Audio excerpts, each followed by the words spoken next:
Made in Nigeria was the central theme of the 22nd Economic Summit in Nigeria. Shortly after that summit, we noticed a lot of traffic moved from the public and private sector towards promoting Made in Nigeria. For the 23rd Economic Summit in Nigeria, the central theme this year has been opportunities, productivity, and employment as key drivers for the actualization of the economic recovery and growth plan. What will happen after this summit? Are we going to have the same sector that was the focus point really attended to like it happened after the 22nd summit? That will be the focus on the second segment on the program today, and I have to discuss this the Director General, Abuja Chamber of Commerce and Industry, Chijoke Ekechukwu. Thanks for joining me on Insight. Thank you very much. And also the Assistant Director, Strategic Support Service of the Abuja Chamber of Commerce and Industry, Christopher Okpoko. Thanks for joining me on Insight. Thank you, sir. All right, let's look at the central theme. What may have informed it? Coming from last year's team, where there was a promotion of made in Nigerian goods, you observe that between that time and now, there has been a lot of emphasis on made in Nigeria goods. So many people are beginning to manufacture locally. A lot of products are already existing today, and many manufacturers or small-scale entrepreneurs are beginning to manufacture for export currently. Having said that, it was necessary for this summit to identify some of the hiccups, some of the problems encountered by the local manufacturers in order to enhance and optimize what they are producing. Many of them have mentioned issues of infrastructure. Of course, everybody knows the problems of power in the country.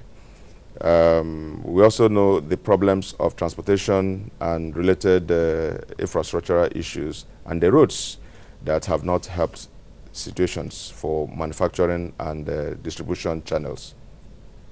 Having identified that, you also know that a good number of youths are unemployed, and even those ones that look as if they are employed are underemployed. Many graduates today are doing jobs that could just have been done by ordinary secondary school leavers, and so it's a problem. And so until we discover that to grow this economy, we have to take it from the middle, the younger ones, the youth, because they constitute greater portion of our population, and they are the engine of any economy, which has been identified many times. And so the focus for this year is just how to empower the entrepreneurs, how to empower the youth to be able to get jobs, to be self-employed, not just going to work for anybody, to be self-employed and to create jobs for others. So it became necessary that we focus on it within this particular summit, and a lot of effort has been put towards that, to the extent that the young entrepreneurs, that the people you call the startups, were brought physically to demonstrate what they have been doing and where they are headed to. A good number of them came to share their experiences, to mention the problems they're encountering, and the major players were also there. Captains of industry there, everybody listening to all the issues. And so for those ones that concerned any particular sector, any particular person, or any particular office, they dealt with it there and then, and solutions being reached almost immediately. And so I think this year's summit is moving well, and we also expect that we're going to take a whole lot from here to drive the economy as we expect to do so. Okay. Yeah. We have to take a whole lot to drive the economy. Where does the Abuja Chamber of Commerce come in here? Well, you know, the Abuja Chamber of Commerce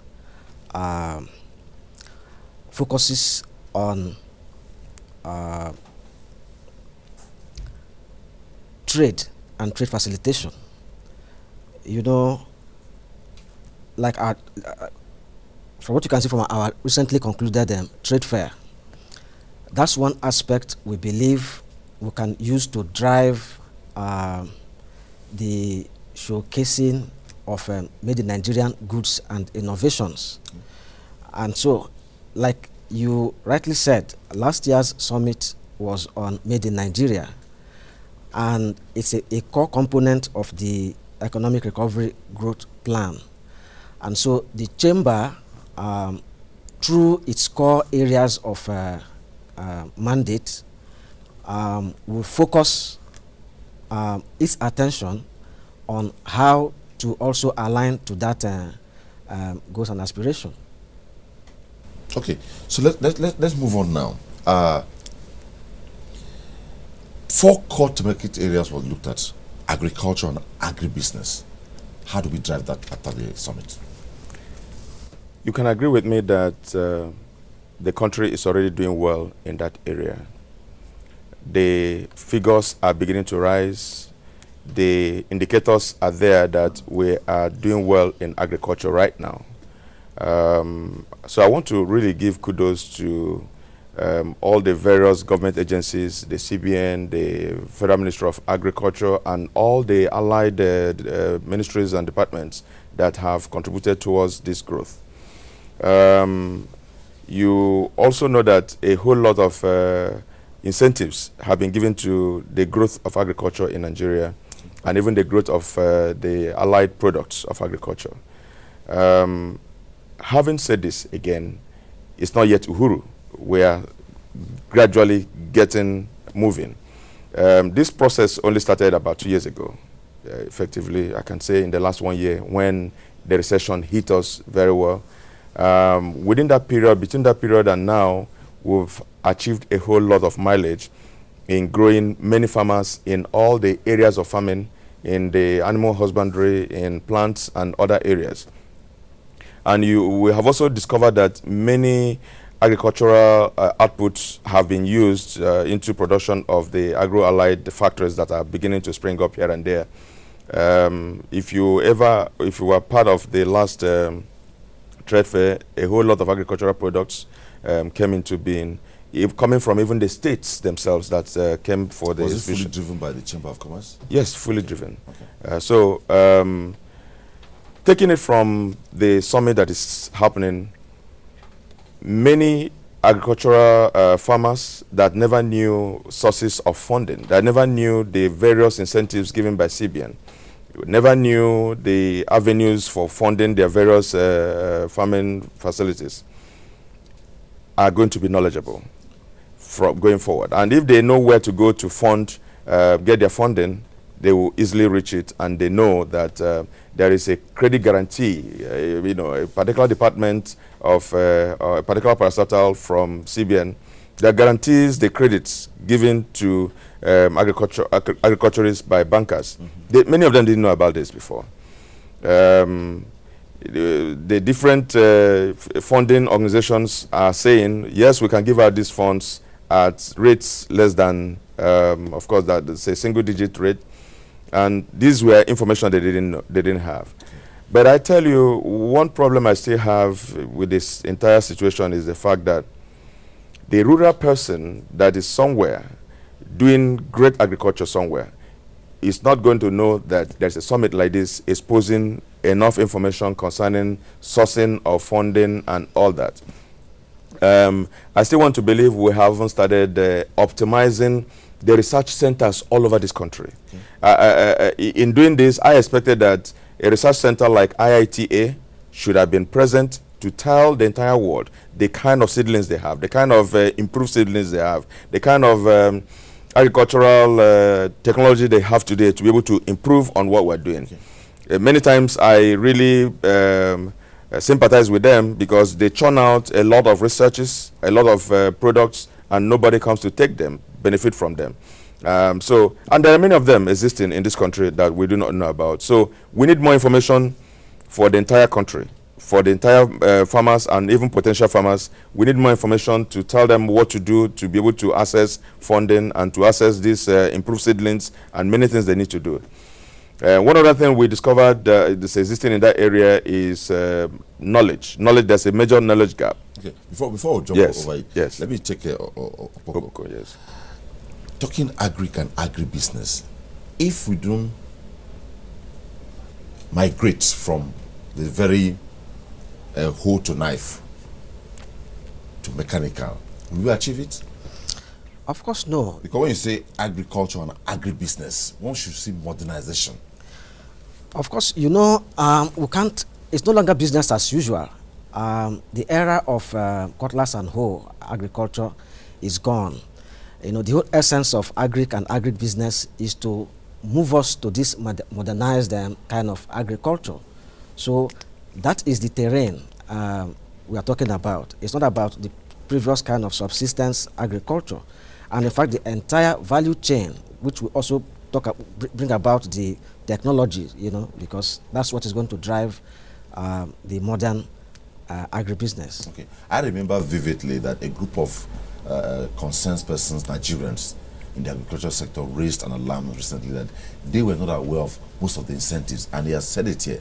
So how best can government maybe or the agency mandated to handle this push it so that at the shortest of available opportunity, everybody is aware of what they need to get to improve on what they're doing? It means we all need to review the process of communicating those policies, because it's not only with respect to the agri sector alone. There are several policies and incentives that government has been rolling out that not many people are aware of. So we need to look at how best can we begin to reach people, particularly targeted people in such sectors. And in fact, even the Chamber of Commerce here is where they all came in.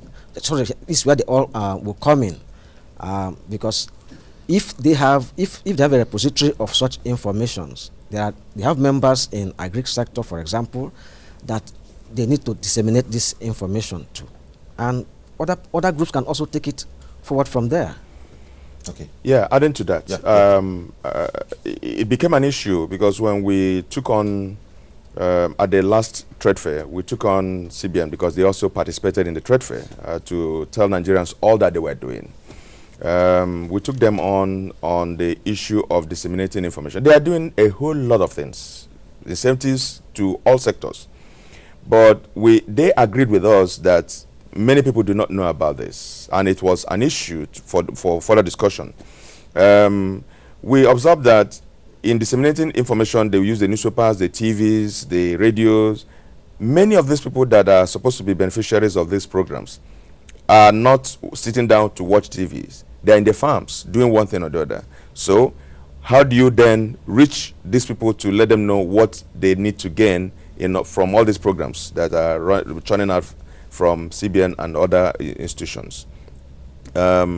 Just like he said, the most important way to reach them is by engaging the various groups. So what if maybe the Chamber of Commerce in Nigeria come together? Yes. I will believe you have the capacity, you have the capability to assist in this direction. So, okay, give us this as a consultancy, we'll handle it for you. Is that not doable? It's not even necessarily as consultancy, because we exist. Well, it's a service you're doing. Yes, it's a service. It's part of our mandate to really grow the business of Nigeria, whether it is agriculture, whether it's manufacturing, whether it's trading.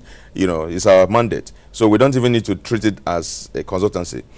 It is possible for the entire chamber movement of Nigeria to say, let us focus on agriculture and even disseminate this information. It's part of it. It's not part of what will have to happen. But of course, that will not be the end of it. We have to use other avenues to reach the various organized groups in these sectors. So once we're able to engage them directly, call for certain seminars directly, not by going to your TV station to announce it, or it's not. So we're going to use all the mechanisms to be able to reach all these people. If we do that, everybody will be aware of it. Was it only the Abuja Chamber of Commerce that took part in this summit? I wouldn't know. Because I would expect that if it's a national summit, we should have all the chambers, Calabar Chamber of Commerce, Abuja, all that, the Lagos and whatever, so that at the end of it, we're talking about replicating multiplier effects? But you know, it's a paid summit. Okay. So only those chambers that are actually interested will pay to attend. Well, they should interest every chamber of commerce, given the mandate you have for Nigeria, right? Yes, it should, really. It's a paid summit, like you said, and it's not a cheap one, too. I'm sure you know that. That's not the same Yes, for today. yes. Now, let's move on. There are aspects that I'm leaving this open to the two of you now, was infrastructure, transportation, and logistics, including manufacturing. How will this help after the summit? Let me leave that to the two of you now. Yeah, infrastructure came heavily to the fore. Somewhere along there, you talked about energy. Yes, infrastructure came heavily to the fore. At the panel, after the first day, or on the first day, the panel set up dwelled so much on infrastructure and, in fact, on power and energy. You know, the issue of power and energy has been on in the front burner of discussions all over the country for many, many years. And so many people are even tired of talking about the same thing. But so many things actually came up this time, and to the extent that there are issues being encountered by the various stakeholders of the power sector. One of the ones I remember mentioned by the Vice President when he came was the fact that a lot of electricity is being generated, but the discos are not buying all that is being generated because of capacity. And so what was said thereafter was the fact that if they don't have capacity, can they increase their capitalization? Can they allow more people to come in? And, you know, that was being discussed and things like that. So you see that we are generating enough, but we're not distributing enough. So that is just one area they have to deal with. And, of course, in other areas of infrastructure discussed, many times transportation from one area of agricultural production to another where to be used will still be a problem. And so the issues of roads, of course, being dealt with, and we had assurances from government that these things are being taken care of and we're going to get them solved going forward. I believe you have an angle to it. To add to what he has said, I think they also talked about the rail from Lagos to Ibadan, and the one from the east to the west, and all of that. But for me, what interested me most is a comment by one of the resource persons, I think somebody from GE, who talked about, yes, government has plans to take care of this infrastructure, but speed is of essence. You know, we need to get these things done as quickly as possible to begin to... Yeah, there should be timelines. To reap its benefits, you know. Okay. So, are we done with that? Yes. Because what about logistics? Yeah, it's the same. If we're talking about infrastructure, we're also talking about logistics. They've been able to move from one part of the country to another and being able to move the distribution chain from one area to another so easily. A good number of people, especially the same person he mentioned, the man from GE, complained about the customs and the hiccups in clearing and, of course, in exporting too. Okay. Yes, we're talking about ease of doing business. We are talking about it, and we can see some of the improvements that have taken place ever since that came on board. But we still observe that many other areas are still being still going under processing. Until we take all the businesses we can get from our various seaports, so that people will no longer prefer to go to our neighboring countries to do their transportation, until we get that through, so that the income we've been losing to other countries around us will start coming to Nigeria. You know, so what we need to find out is, why are we still losing business to our neighbors, you know, through the seaports? And so these are gradual process of implementations that will take place, but don't forget that this process started the other day. Yeah. Gradually, they will be perfected. Okay. Of course, as this summit continue to exist, we're going to be bringing up all the problems and all the issues that need to be taken care of, and then they will be processed and resolved. Okay. Now, my concern basically is the central theme tied to the economic recovery and growth plan of the government.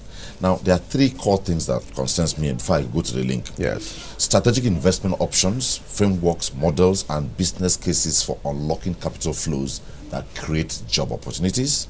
How best to map economic opportunities to specific markets, skills to ensure talent competitiveness, links between economic opportunities, skills, and competencies, and the right education pipeline that delivers them.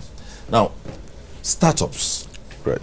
Startups in Nigeria, startups in Africa, is not all about making the noise about it. If you don't breathe life into them, they may never take off. Yes. So, this broad spectrum by the summit, quite novel, quite encouraging. How can we move forward with it? Mostly with emphasis on the startup. Let me start with you. In fact, I think that is the whole essence of bringing the startups to the summit. In fact, what we saw there for 2 days was actually pitching by some selected startups, and the aim is to probably pick the best three and then fund them so that they either expand or come alive. Well, I believe they gave some testimonies at the summit. Yeah, they did. What were some of the testimonies they gave? Okay, let me take that. Okay. A good number of startups were brought up there, and they gave testimonies of how they started. Very trying, very traumatic. Oh, yes. There was a particular person who said his background, educational background, was in business. He had his master's in business outside the country, and so he understood the issues of writing proposals and business plan very well. And so nobody would tell him because startups don't know how to prepare business plans. He did it very, very well. And so he approached the bank. He mentioned the name of the bank, but I won't say it here. Yeah. He mentioned the name of the bank. He approached the bank, and the bank didn't even understand what he was talking about. And because he was a startup... That plays out competitiveness. That's right. The bank didn't understand what he was talking about, and because he was just a startup, nobody wanted to give him any chance. But a few years down the line, they have seen and heard about him. Banks are beginning to come to him to say, what can we do to improve your business? What can we do to improve your business? So the issue of banks not even understanding the business of startups, not having enough knowledge, enough... Could it be out of capacity or what? Yes, capacity is part of it. Capacity is part of it because somewhere along the line, banking lost its focus on capacity building amongst staff, you know, and started talking about deposits and deposits and deposits. Now, the staff of banks need to be well experienced and well knowledgeable about certain sectors of the economy, so that when you want to deal with a particular sector, you have the expert from the industry, banking industry, to face that area. It used to be so when we were all in banking. You know, we used to have experts in export, experts in import, experts in agriculture. But those are no longer existing. You know, so capacity, lack of capacity amongst the banks, and then the issue is the issue that nobody wants to trust the startup. And so they find it difficult raising funds. And when they raise these funds through other means, the cost of raising these funds may be so high, and again, that will just kill them almost immediately as they are starting. Okay. So it's a major problem. Okay. Naturally, the government is just there to create the enabling environment. This is what happens in most other climes. Okay, we have a problem with maybe timber or wood in our economy. The government goes somewhere where there is. They create that space, bring in the private sector to go and thrive there. Now, if the Nigerian Economic Summit has said, look, there's need to give startups this opportunity, and at the end of it, like Chijioke said, where these funds are supposed to come from, they're not coming from. And if it does not, will the problem of unemployment be addressed? Because most of the startups are Nigerian young ones. I leave that to you. Yes, they are Nigerian young ones who are looking to be employed. The funds must be looked for, you know, because without the funds, there's no way life can come into those startups, and unless those startups come to life, we'll still be grappling with this problem of joblessness and all of that. So somehow government must figure out, or even with private sector, how to fund this process. I remember somebody asking a question on one of the plenaries that you people are doing this thing now, that they are quick fixes, that how are they going to sustain the process? And I guess somehow they will come up with probably a strategy to ensure that once they get them funding, it will be sustainable. Okay, that leaves quick fixes. Government just put in place a development bank of Nigeria. Before now, we have the Bank of Agriculture. Before now, we have the Bank of Industry. Can this be useful? They are supposed to be useful, but there are still hitches somewhere along the line. But so much has been injected into this. That's right. Yeah. That's right.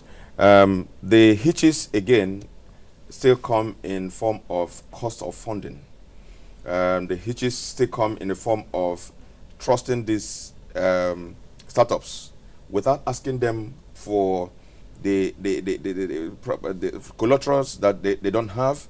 Of course, you know, government has introduced certain aspects where you can bring your certificate of graduation and deposit it and things like that. When the development bank was asked, because his MD was there, their MD was there, when he was asked whether their money was going to be coming in a single-digit interest rate, he said he didn't promise that. The only thing they promised was that they were going to have longer-term facilities, which will help these startups to go a longer way before they start paying back. And of course, some maybe 1 or 2 years of moratorium, which they promised. But said some other discussants mentioned the issues why our rates, interest rates, cannot come down, and I'm sure you know why. One of the reasons is the fact that if government, for example, is borrowing at a very high rate through treasury bills and other bonds at the rates of 18% and above, then it's not any way profitable for anybody or well necessary for any bank to want to lend at any rate lower than that. So if government is borrowing, of course, you know, T-bills is just like government saying, give me some money and all that and take this paper. If government is taking money at that rate, then it's not possible to fund anybody at any rate lower than that. Okay. And that's the major problem. It's a major problem, again, because our inflation rate is at about 16.something%. And you cannot be giving percentages that are far lower than the inflation rate, because those are the things that determine what rates you're going to use in the industry.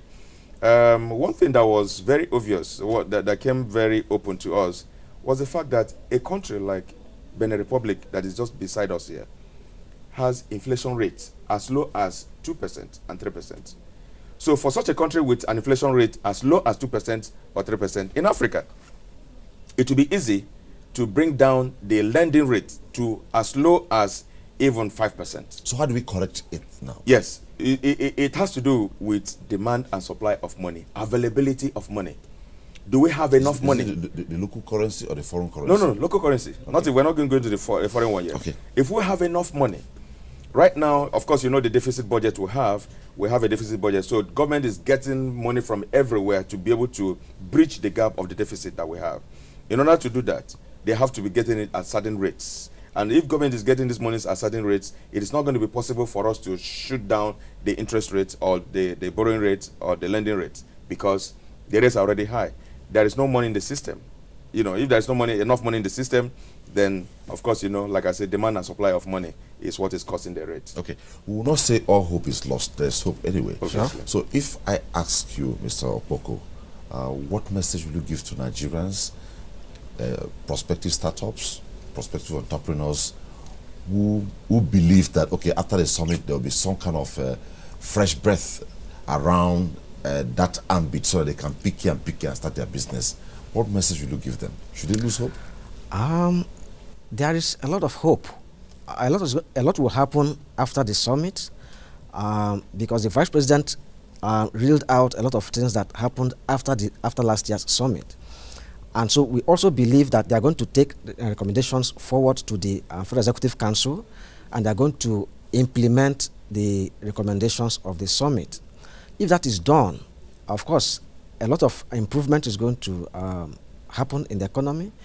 And more specifically, because the purpose is to ensure that the ERGP is implemented, and that program is supposed to drive growth between now and 2020. So a lot is going to happen going forward after the summit. Okay. Well, I wouldn't want us to go deep into that, but I'm excited. Let's say we in the media were excited that most of the activities within the economic platform in Africa, particularly Nigeria, in the last 1 or 2 years, has been tied around the Agenda 2063 of the African Union, which works side by side with the SDGs. Now, the good thing is now, from all what has taken place, that agenda is flowing and Nigeria is fully part of it. So as we move on, we said it here that at the end of the 22nd Economic Summit, so much happened around promoting made in Nigeria. But now at the end of this summit, can you give us maybe a positive expectation after the summit? Yeah, a lot is going to happen with MSMEs. A lot of startups are going to emerge from every area. The interesting thing that is happening right now at the summit is the fact that a lot of venture capitalists came, a lot of them sitting down watching to know which startup to support financially, which startup to be part of financially. And it's not all about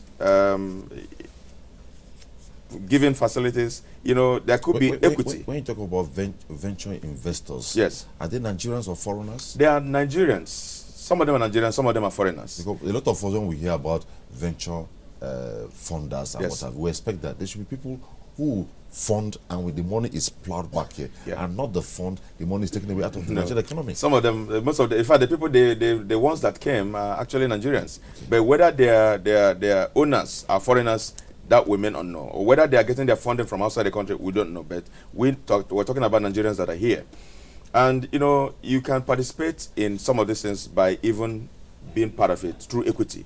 It's not all about lending money to these people.